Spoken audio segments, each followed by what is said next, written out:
Welcome back to the Real Stuff podcast. Today we have the man, the myth, the legend, the rock and roll king himself, Jimmy Fink, my dad, on the podcast. When I was in the process of pitching this show out to different networks, I actually recorded a sample episode of the show, and I used my dad as the sample guest. It was such a good episode, but I unfortunately never got permission from my dad to air it because I think we did go a little bit too far for his personal boundaries. We talked a lot about sex, money, and mental health, and I think we pushed it too far. I made it clear to him as I was recording that it was just a sample, so he really opened up, but I cannot air that episode as per his request. Anyway, for me, that kind of stuff we talked about was fun, but the real interesting layers of my dad, I think, surround his past and the incredible life journey that he's been a part of, the eras he's lived through, the iconic experiences he's had,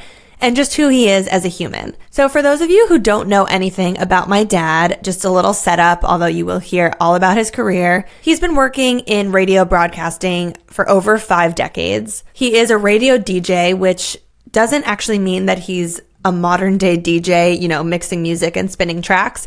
It means he's the on-air personality. But I grew up having my dad as the voice of this local radio station in my county. And I have vivid memories from my childhood of my dad picking me up from school and driving me home simultaneously while we were playing his show on the radio in the car. So I would hear him on the radio, see him in the front seat. By the time I was in middle school, even today, as many of us know, radio is not recorded live. So he would usually have recorded the show earlier in the day, and it was airing in the afternoons once he was already back home. So when he picked me up from school, that was when his show was on, and I always got to listen to it with him. My dad is still on the radio today, and you can tune in from anywhere in the world. So the station's called 107.1 The Peak. It's in Westchester.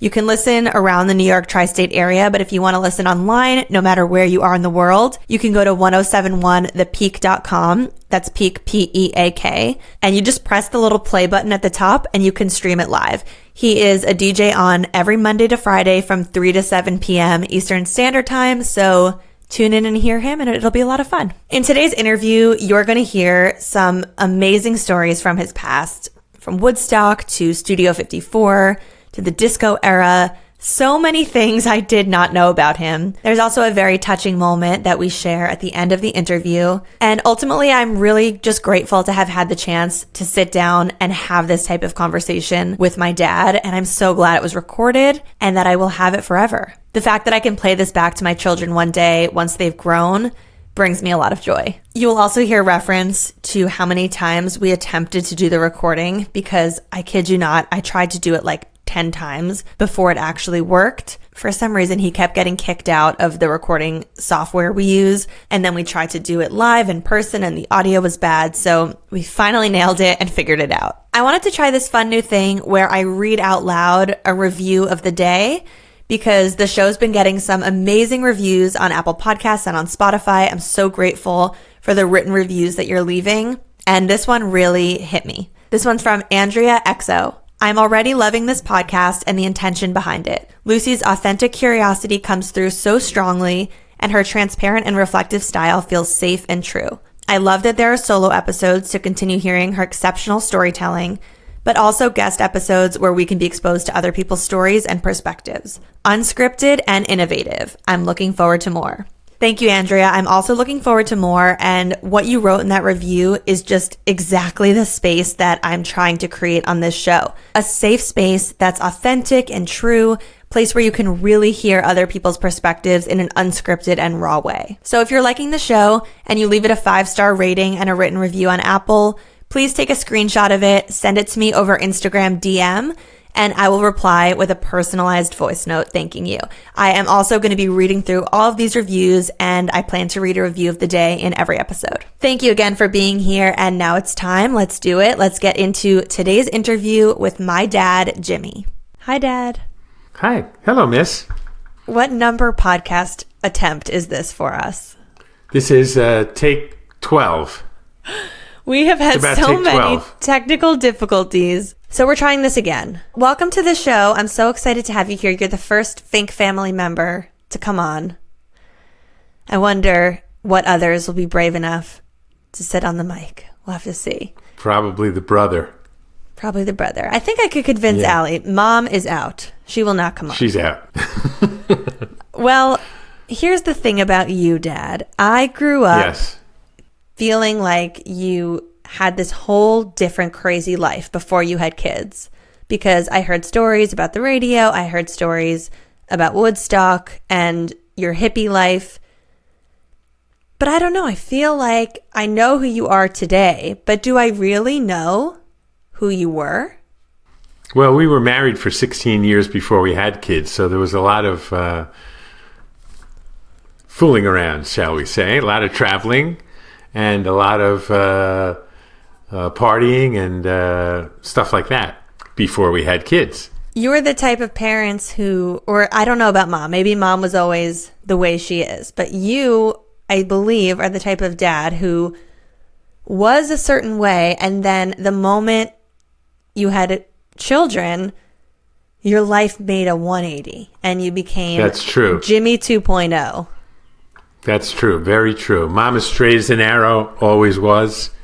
I, on the other hand, might have dabbled in various substances that your mom never did. And but once I had kids, things changed. All right. I want to get into the substances, but maybe before we talk about those, career-wise, what's your story? How did you get your start in New York radio? Well, I was really into music from when I was a teenager, and I went away to college. I was home from college for the summer, working in my family business, the bread business. We had a bakery. I called into a radio station to make a request to hear a couple of songs, one from Rod Stewart and one from Van Morrison. Somehow or another, I got connected to Alan Shaw, who was a vice president of ABC. At the time, ABC owned the radio station that I was calling. For some reason, he answered the phone and started quizzing me. It was just a chance answering. I don't know if he was answering the request line for a little while to see who was out there listening to the radio. But at any rate, he started asking me all kinds of questions about music and why I wanted to hear those songs and what else I liked. And he could see that I was pretty well versed in music because, as I said, from the time I was a teenager and the time the Beatles came upon the scene, I really got very, very into music. So he invited me down to the radio station to make a tape, which I said, sure, I'll come down. And I went down on a Wednesday. I never really made a tape. I just sat and talked to him for a little while. And he said, well, I want to put you on the air this Saturday. So I said, okay. And I said, well, what will I play? And he would tell me to play whatever you want and talk about the music. And so that's what I did. That was my start in radio. That was the first time I was on the air was July 12th, 1970. It was a radio station in New York City called WABC-FM, which later turned into WPLJ. When you first sat in that chair on July 12th, 1970, were you scared? Were you excited? Did you have any fears? You know, I kind of hid behind the music a little bit. I wish I could remember the very first song I played. It was probably a Beatles song because I was really into the Beatles, and that would be a great starting point for me. But I wouldn't say I was nervous. We had engineers at the time, so I wasn't alone in the studio. I was sitting across from an engineer, and I kind of approached it just like as if I was talking to him, the engineer. So it's kind of like a podcast. We're talking to one person. Whoever's listening, hi. We're in your ears right now. I'm assuming tons of big stars and artists were coming in and out for interviews and that you had the chance to go meet them in the field. Who did you get the chance to meet? Oh, people always ask me that question, and I think the way I like to answer it is by telling people that it's not who I did meet, it's who I didn't meet, because everybody else I met. So the people I didn't meet are like Mick Jagger and Rod Stewart, Jeff Lynne from the Electric Light Orchestra. But I met everybody else. We love ELO. Paul McCartney. We love ELO. Yes. We love Mr. Blue Sky. Milo's favorite song. Yes, we do. And but I did get to meet and interview Paul McCartney, Billy Joel, David Bowie, the Doobie Brothers. I mean, whoever you could think of, I probably met them. Did you tell me that you were once in the elevator with John Lennon? When I finished doing my show at WPLJ sometimes, the show that came on after me was a talk show. John Lennon was there, and when John was going to be on the show, they told me, could you go downstairs and greet John Lennon in the lobby of the building and bring him up? So I said, okay. So I went downstairs, and John and Yoko were both there. And when he came up, when we were riding up in the elevator, I remember he asked me for gum. He says, you got any gum? And I'm going like this, trying to feel, do I have any gum? I mean, this is the guy who influenced me to get into music and radio, and all he wanted from me was gum. And I didn't have any. And he said, geez, John, I'm sorry. I just don't. He goes, oh, I thought all Americans chewed gum. So then anyway, I brought him up into the radio station. And this was a time when John was having trouble with the United States Immigration Office. Certain politicians wanted to deport him. This was a time when somebody actually knew where John Lennon was because they heard him on the radio, came up to the radio station and served John Lennon with a summons to appear in court concerning his immigration status. John got very nervous and actually went into the men's room and threw up. He threw up there. And then when I came into work the next day, and I went to pee in the bathroom before I went on the air, there was a sign on the stall where it was, and it said, John Lennon threw up here. I think that's and that iconic. Stayed there for weeks. Pretty iconic. Yeah. You got to keep that sign up. Definitely. Can you try to paint me a picture of what life was like in the late 1960s, early 1970s, as someone who's in your young 20s? When you say that you were a hippie, I mean, I've seen pictures. You had long hair, somewhat of an afro almost. Earring. My understanding is you didn't wear shoes. Who were you? There were times I didn't wear shoes.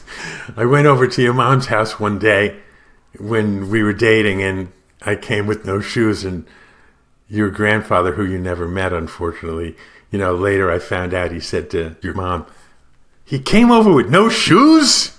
I probably had beads around my neck. Yeah, I might have even had a mustache some of that time also. And when you say hippie, is that a mindset or is that drugs? No, I think it's a mindset, because when you say hippie, you might think of somebody almost like a street urchin. And I wasn't that, I did have a home and a job and an education, but it was a mindset of being free, liberal, yeah. So were you opposed to the Vietnam War? I was opposed to the Vietnam War. I protested against the Vietnam War at college, which was American University in Washington, D.C. I transferred to American. My first 2 years of college, I went to school at the University of Arizona. And out there in Arizona, all we did is smoke pot and lie in the sun. Every once in a while we would go to class. We were just free hippies. We didn't follow what was going on in the government and the war and all that stuff. But when I moved to Washington, D.C., we were in the midst of it all, at the nation's capital, and that's where demonstrations were happening all the time. So I became, involved in that and got tear gassed, protesting the war at American, and yeah. Didn't you also do something to avoid getting drafted?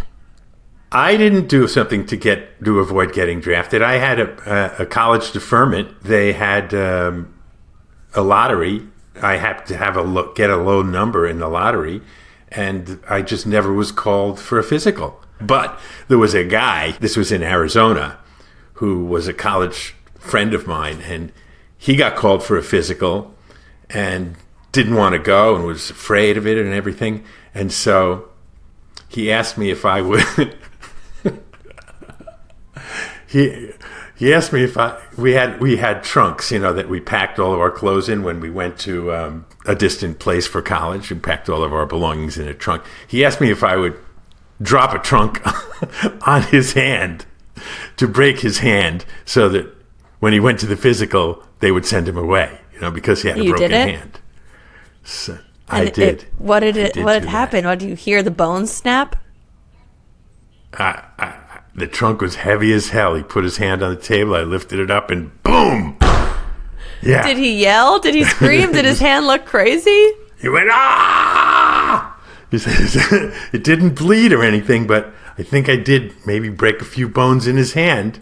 And he got out of things for a while. I don't know exactly what his fate was in the end, but he was dismissed and told to come back another time. I didn't just drop it on him. I sort of pushed it down on him, you know?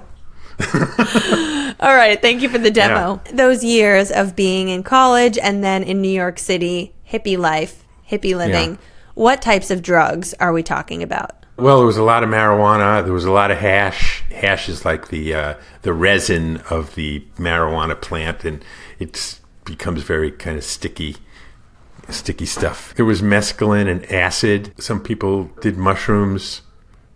Later on, there was cocaine. Did you do all of these drugs that you're mentioning? I smoked marijuana, smoked hash, took mescaline maybe one time, took acid only one time because I did not have a good experience on the time I took acid. We had this stuff called blotter acid, which was just like a piece of paper with a dot on it, and you didn't actually take a pill. You just put the paper on your tongue. I don't know. We were outside, and you start hallucinating, meaning that you see things that aren't really there. And I think there was a bug on the ground, and then all of a sudden, I felt like there was thousands of bugs, and they were all over the place, and I did not like it. I did not like it, and also you get very scared on those kind of drugs that you're never going to be normal again. You know. Is this going to be the way I am forever now? You know, you think. And so that was my one experience with acid. We also had uppers and downers. You know, we called them reds or blackies, reds. And you took them and, you get all wired up and you don't sleep. And then we actually started doing that because we had to stay up at night to pull an all-nighter to study for a test. Downers were drugs like Quaaludes, where I think the technical name for it is a hypnotic sedative. And you take it, but you stay awake on it, and it's almost like being drunk. Are these drugs you're taking in a casual night when you're going out in New York City? Most of this stuff it goes back to my college days, you know. In New York City, going to the clubs and stuff like that, it would just get high on pot, marijuana. Cocaine was also. I remember we would take our credit cards. You put a little bit of cocaine on the table, and you take your credit card and sort of chop it and make it very fine, and then form it into a line. And you take a straw and you put I feel like you're in your nose teaching me how to do drugs right now. Well, this is the real stuff, baby. This is the real stuff. Never have done it for more than 30 years now because I just never would do it again. Was there ever a time when you were in the thick of that I don't exactly know how to frame the question, but that you felt like you were addicted to it? I liked it a lot, and yeah, I suppose, I would seek it out often enough. But the thing about me and addiction is I never felt like I had to go to rehab or something. Like even when I stopped smoking, I just stopped cold turkey and never went back. And it became sort of annoying. It's annoying when someone smokes around me now. The same thing with cocaine. Cocaine was right before we were born? That wasn't a college thing? Cocaine went into the radio and music life. A lot of other companions of mine and artists were into cocaine. There was a time up at the radio station during Heavy Metal from Hell where I would have a guest on. And I can remember one time, I don't want to say his name, but I had a very famous guest on, a name that you would know, from a band that you would know. And I wasn't doing it then, but he was doing cocaine in the studio. Even cut a line. This is crazy. This is crazy. He would cut a line of cocaine on the label of a record that was turning on the turntable. That record was on the air, and as it came around, he would snort it up, as it's spinning around. And the next night, he was on the Larry King Show on CNN, a talk show, saying that he never, ever does drugs anymore. The next night, after he was on with me snorting cocaine off the record on the air. No pun intended, that was off the record. It's a good one. That was off the record. That is the real stuff off the record. I wish I could know who it was. I'm going to ask you later. I know you don't want to be incriminating. I'll tell you in private. No, I don't want to. I don't want to reveal who that was. But it was somebody very famous who everybody would know. I want to go back to Woodstock because I know that was a big drug time and party time and one of the most famous events of the past. Woodstock was before my radio career, I have to say. Woodstock was 1969, the summer before I got into radio. I still have the tickets because nobody ever collected the tickets up in Woodstock. They were just overwhelmed. I don't know how many tickets they sold, but I think maybe 400,000 or 500,000 people showed up, and they were completely overwhelmed, and fences were torn down. We went up to Woodstock in a Fink bread truck, which was my family's business. We had a bakery, I said, and we had a delivery truck, and we went up, and the drug that we had with us there was hash.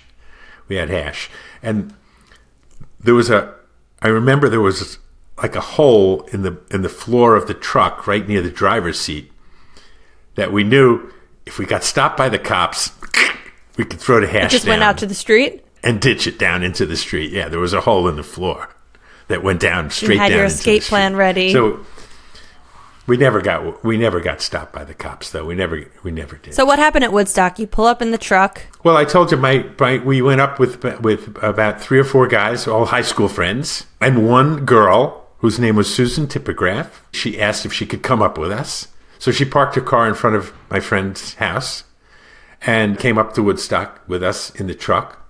And just to keep it short, we lost track of Susan once she got up there. If we didn't stay in a group, you would have lost track of everybody. And if you didn't come back to the truck, like at night, you never would have found each other. So we always knew that we could come back to the truck at night, which was also good because Woodstock was a rainy, kind of muddy mess, and the truck was a perfect spot to be and stay dry. But we lost Susan up there. And then when it came time to leave, we said, well, what do we do about Susan? Because there was no way to find her amongst 300,000 people. So we left. You left? And left her there. We left her. We left poor Susan Tipograph. Still at Woodstock today. Yeah. No, actually, the Woodstock was August, like 15th and 16th, and her car stayed in front of my friend's house for months. I think it was like the day before Halloween when all of a sudden the car disappeared. We were wondering all during that time, should we call Susan's mother? But then all of a sudden, one day the car was gone, so we figured, Susan finally made it back. She got her car, she's gone, and that's the end of it. Oh. Then a few years later, I heard about Susan Tipograph, who became a radical lawyer.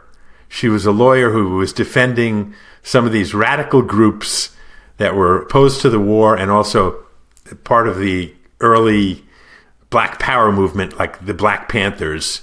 And she was their lawyer defending them. And one time, just a few years ago, she heard me on the radio while she was driving up to, I think, her summer home somewhere up in the Catskills or something, and she wrote me a letter. Oh.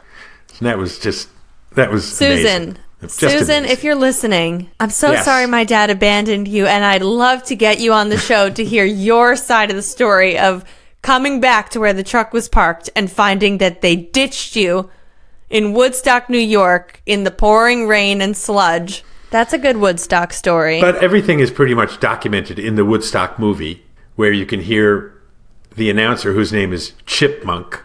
Yeah, his name is Chipmunk. That's his name.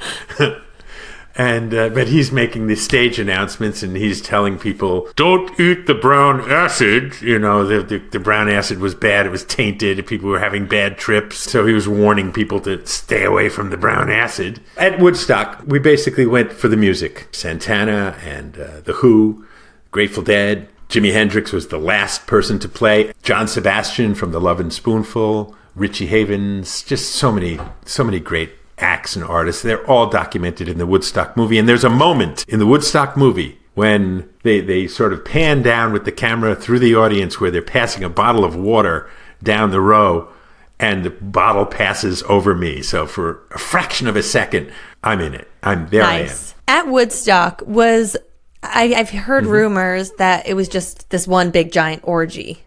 What was happening there?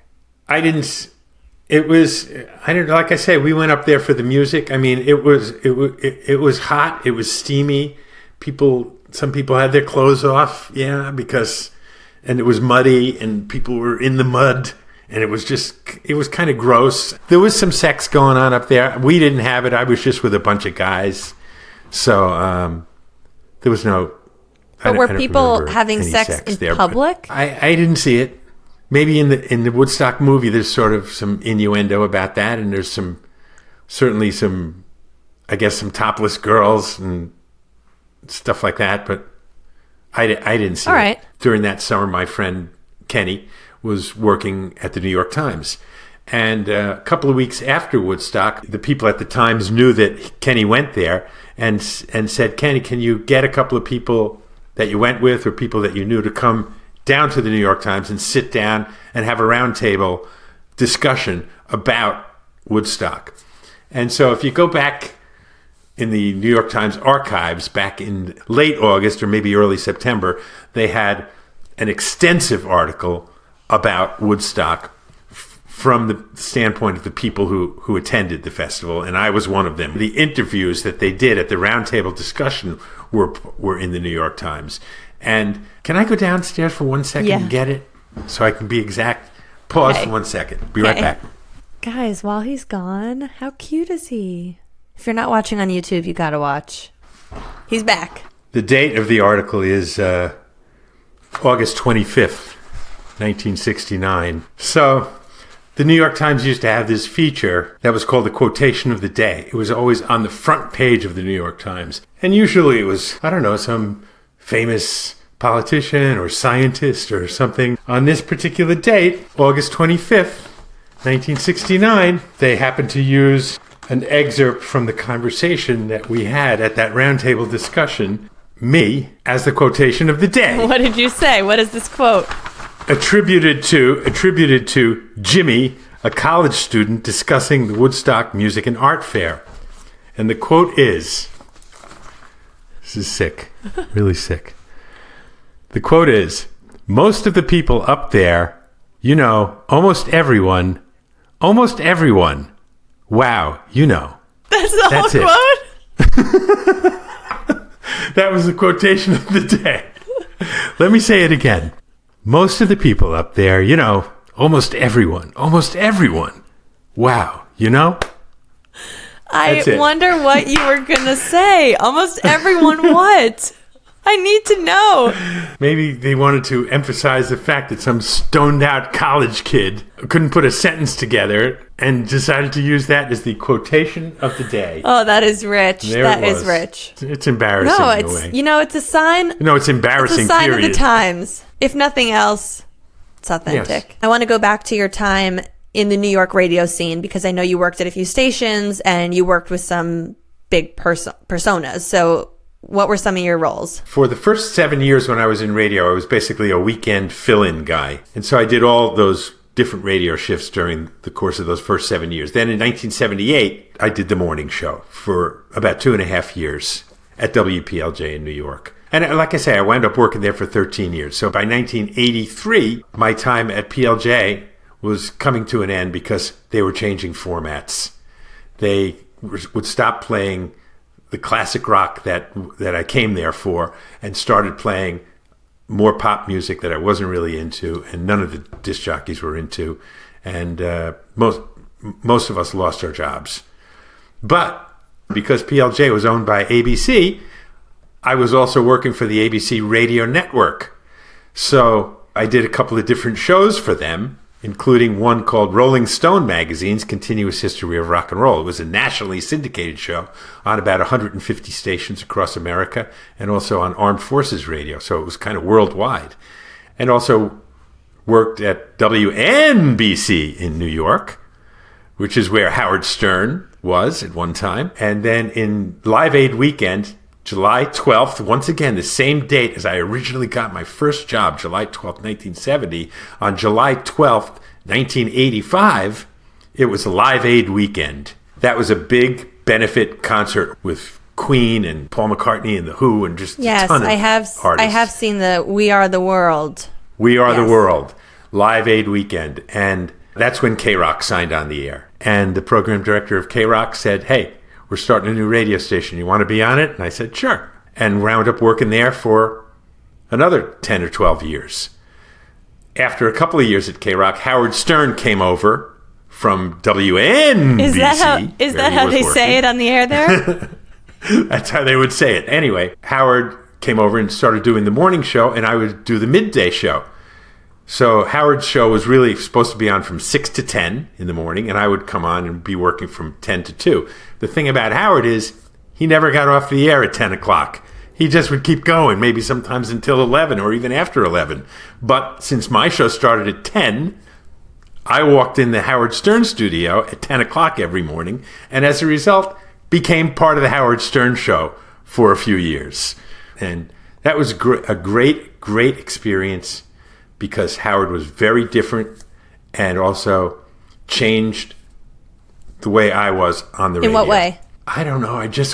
Howard would do so many wacky and crazy things that I would say to myself, well, there's nothing I'm going to do that's going to get me in trouble, because Howard's making naked women sit on the speaker of the radio station while he plays some kind of rumbling music and they're vibrating, their private parts. What am I going to do that's going to get me in trouble? Nothing. So I became very free on the air. And also sort of my personality just sort of came out more, and I could be very real. And it was really a great experience. I loved working at that time on the air. If you're the type of person who wants to be eating good quality home-cooked meals regularly, but you always find yourself buying a bunch of groceries and then watching them go bad in the back of the fridge as you order takeout time and time again, it's time to sign up for Factor. With Factor, you'll get pre-prepared restaurant-quality meals delivered right to your door. These meals are not frozen. Everything is freshly made. You can choose from over 35 meal options a week. Plus, they have nutrition-packed add-ons like 100% plant-based chocolate brownie shakes, wellness shots, and more. The meals are ready to heat and eat, so all of the shopping, chopping, prepping, and cooking is left to the experts. You can choose a schedule that works for you, from as little as 6 meals a week all the way to 18 meals a week. Plus, you can pause or reschedule deliveries at any time. If you're already ordering so much takeout, I promise Factor will save you money. And as a gift from the Real Stuff podcast, we're giving you 50% off at factormeals.com/realstuff50. That's code realstuff50 at factormeals.com/realstuff50 to get tons of great meals at half the price. Studio 54 was this very hot place. I know that there's this Dolly Parton documentary on Netflix or something where there's a scene at Studio 54 that you're in. You were dancing or standing in the background. So I kind of I don't look too good. I'm like this. You got to watch on YouTube to see what he's doing. But I have seen the clip. That is exactly what he's doing in the clip. And I just want to hear about Studio 54 and the environment and you and Mom. Okay. Well, that was the late 1970s. And that was the same time when I was doing the morning show at WPLJ. We went in the very early days of Studio 54 when it was just starting and becoming a thing. And there was always a scene out in front of people trying to get in and wanting to get in, and very few people actually did get in. But Mark Beneke ran the door, and I think he knew me from PLJ. We always got in. So much to the effect that people from PLJ, like salespeople who could never get into Studio 54, would sort of try to tag along with us. They would say, Jimmy, could you take me to Studio 54 tonight? Because we were regulars. Debbie and I, your mom and I, were regulars at Studio 54. What does that mean? How often? A few times a week. The thing is, Studio 54 didn't start happening until like 11 o'clock at night. So you would get there at 11 o'clock at night. Actually, we would stay there all night. I would take Mommy home and then go in and do the morning show at PLJ. And then not sleep? After the morning show was over, go home, go to sleep. During the whole day. Wake up, wow. Sleep during the day. And this nocturnal living went on for a year? Couple of years. 78, 79, 80, the disco era.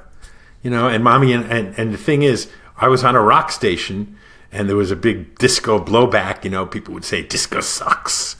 And Debbie and I, we were always really into the disco music. That's the thing about me is even though I'm on a rock station, love rock music and the Beatles and Pink Floyd and Yes and The Who and the Rolling Stones and everything, I'm into all kinds of music. Yes. As you know, some of my favorite music is like Les Miserables, show tunes. And Debbie and I were also really into the disco music. You do have a very wide breadth of musical interest. And I can say, for everyone listening, he's not lying.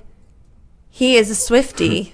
And he would play. He would play Taylor Swift and even some Miley Cyrus songs on the Peak if you were allowed. Absolutely. If I was allowed, yeah. Well, we do play Taylor Swift when she sings with the National. And Miley, I haven't gotten to play her yet, but I love some of her songs. And as you know, I've taken you to see both Miley and Taylor Swift in concert.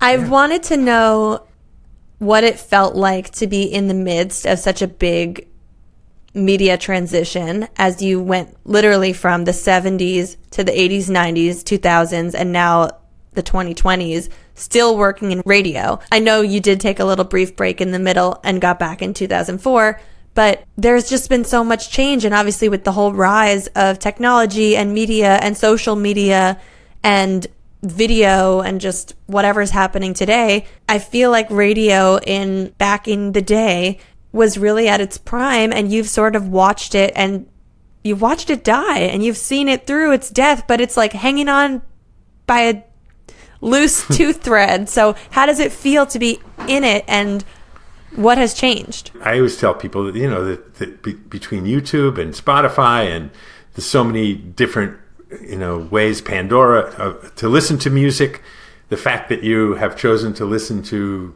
radio is quite humbling and flattering. Technologically speaking, the way radio has changed is, when I first started, as I told you, we had engineers. There was a control board in front of us, turntables, tape recorders, tape decks, cart machines that played little cartridges of things.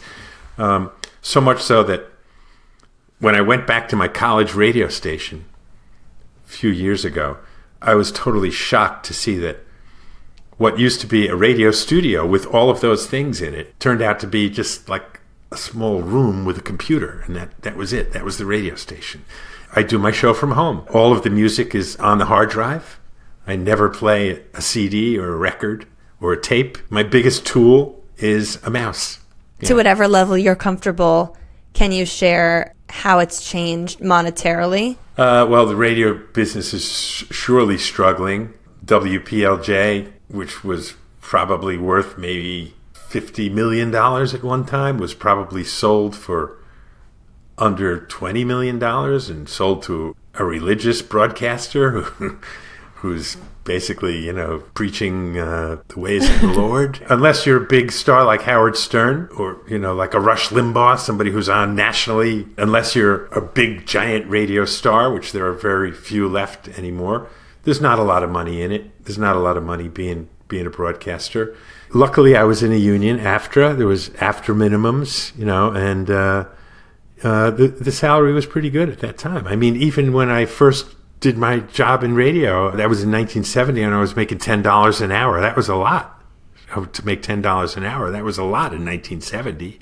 I think probably the minimum for a big New York City disc jockey is, I don't know, maybe a little over $100,000 a year right now. What was your salary? Do you remember? Well, when I did the continuous history of rock and roll, I signed a contract with ABC to produce 52 shows for $250,000. That's great. So a year's worth of shows for $250,000. And I wasn't even the talent. I was the producer of the show. And to be on the air, I think I was making about $130,000 at K-Rock. Nice. How does that compare to salaries on the radio today? If it wasn't for the fact that I had a family business, let's put it this way, I would never have been able to send 3 kids to college without you guys getting college loans if I was doing it on a radio salary. So let's put it that the way. college fund for your 3 children came from being part of your family's bread business and how you guys sold that business. That's true, because it cost almost $1 million to send 3 kids to school for 4 years each. Yes, it's an expensive, crazy thing. Very expensive. And now if I had 3 kids and had to send them to school, it would be much more than that. I know I have thanked you, but let's make it a public thanks for sending me through college and allowing me to leave without being in student loan debt, because you allowed me to start building my own wealth and starting to save and starting to invest, and allowed me to have the freedom to go into a media career, which maybe wasn't as lucrative up at the start. So thank you. You're welcome. And I'm very proud that I got to send 3 kids to school with and that they graduated with no debt. It's fantastic, because I basically worked 2 jobs for a long period of time, because even when I did go full-time in radio, I still had a relationship at my family business. I was more on the corporate level, but I still had a job there. So I did have 2 jobs for a long time. I think it's worth mentioning this family business, for people who don't know, was called Fink Baking Corporation, was a bread factory and operation. Yeah, not a small corner bakery. We had a factory that had 300,000 square feet. We had 100 trucks driving all around the whole New York metropolitan area, way down to New Jersey, up into Connecticut, and down maybe even as far as Philadelphia, and out to the end of Long Island. We served restaurants, hospitals, hotels, schools. Big business. At the height of the company, we were doing about $65 million a year of business selling bread and rolls. And I think it's interesting because you were in radio for this, huge chunk of time before I was born. And then when I was born in 1992, you worked in radio for another few years after that. So I was born into you working in radio, but I was too young to know what you were doing. I remember music was a big part of our upbringing. But when I was really young still, you left radio and you didn't re-enter it until 2004 when you moved to the peak where you are today. And so for most of my upbringing, like all of my elementary school years, whenever we had take your daughter to work day or take your child to work day, Allie and I were going to the bread factory. I have memories of going to Long Island City, going to this factory, going into these huge freezers and these rooms where there are these huge vats of dough and you could just walk around with dough. I think it's kind of ironic that I'm celiac now, because I probably would die if I walked through Fink Baking. But the moment you drive up anywhere within the vicinity of the bakery, you can smell the yeast and the bread. And I remember you would come to our classes, like for show and tell, we used to bring in loaves of bread that they would make at the bakery for us that were animals, like lizards and alligators. Yeah. It's interesting because my perception of who you were in the working world was always that you worked at Fink Bakery until you got back into radio when I was old enough to recognize what you were doing. Yeah, you were about 12 when I came back to work at the Peak at 107.1 The Peak, where I am now. The thing is, in the late 1990s, my brother, your Uncle Stevie, had a heart attack. And I really felt like I had to leave radio and go back to the bread business to sort of help him out. It was really to help him out and wind down the bread business and either try to sell it or do something, because he wasn't well.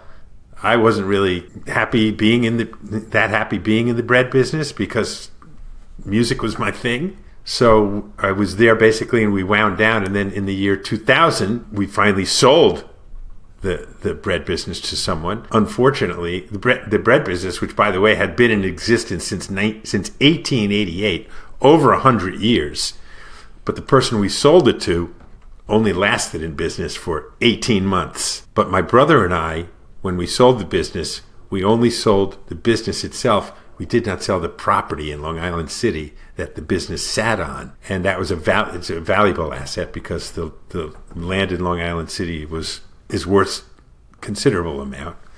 We sold that as well.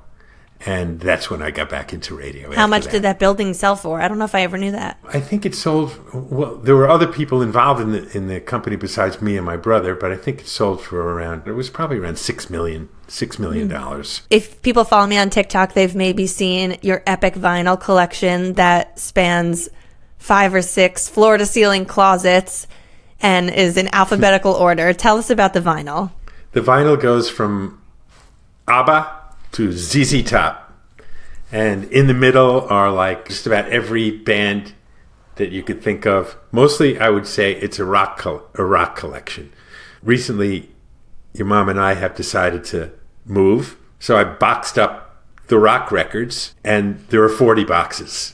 There are 40 boxes. Yeah, I want to say I walked upstairs and I saw, stacks and stacks and stacks of boxes the last time I came to see you. Yeah. And I thought, wow, they packed up the whole upstairs. And then I looked at the boxes closer and it said, Jimmy's Records, number 28. That's right.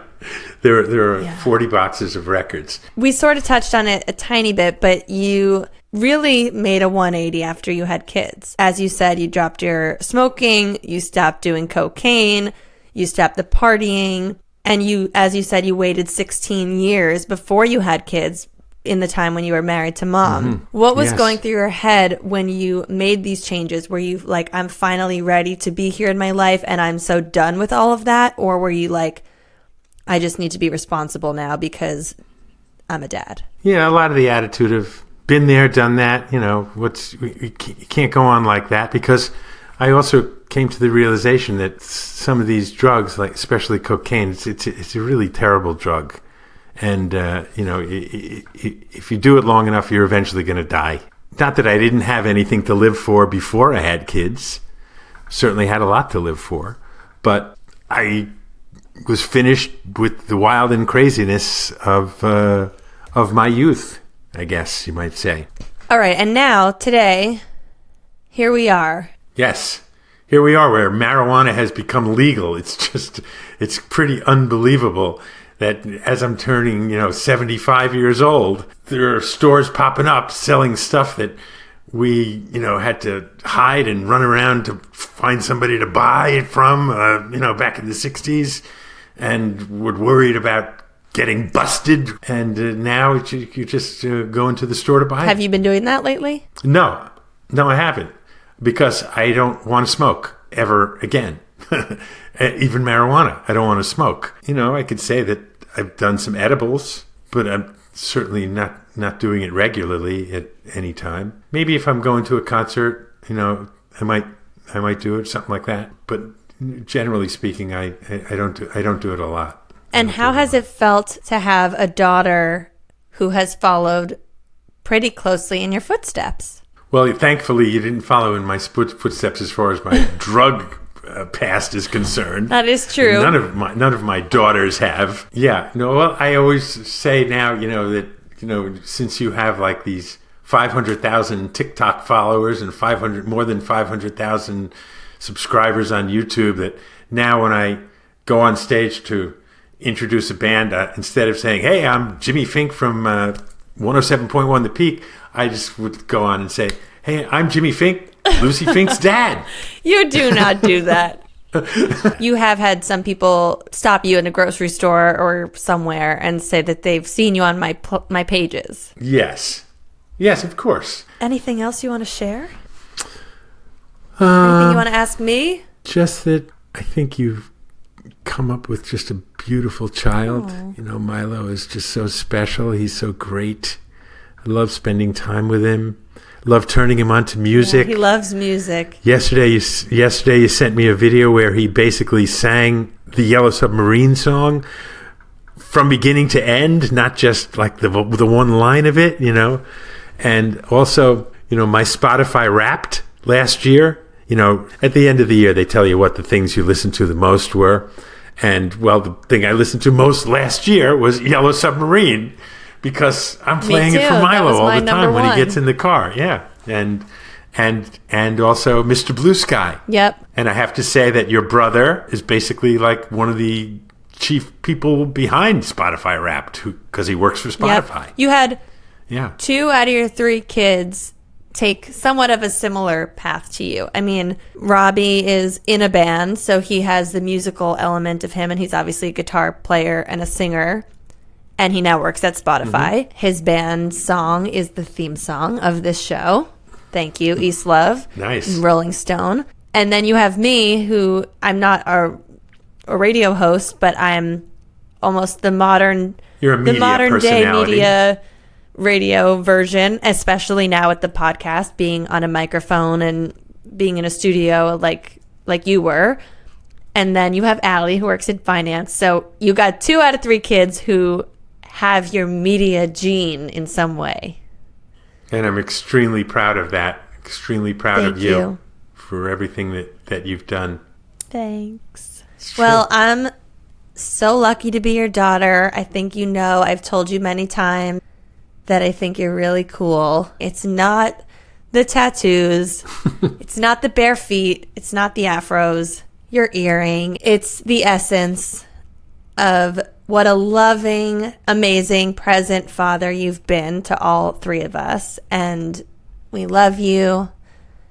And I'm so grateful to have the chance to bring you on The Real Stuff. And I hope you'll become a lifelong listener. I will, but I don't know if I'll link to it because I don't know if I want all my friends to know the real stuff. That's okay. I about actually me. anticipate a lot of guests are going to come on, have the conversations, and then it's like a ding-dong ditch. No one wants to share it once it's live. All right. Thanks, Dad. Love you so much. Love See you, ya. Lou. Bye-bye. Thanks for having me on The Real Real Stuff. stuff, baby. Bring up that Off theme the music. record.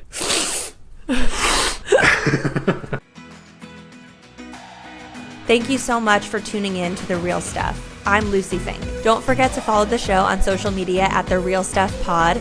And if you're liking these episodes, please head over to Apple Podcasts and leave us a written review. It helps the show so much. And if you're feeling called to come on the show, visit luciefink.com/apply and tell us your story. We'll see you next week for another intimate conversation on The Real Stuff.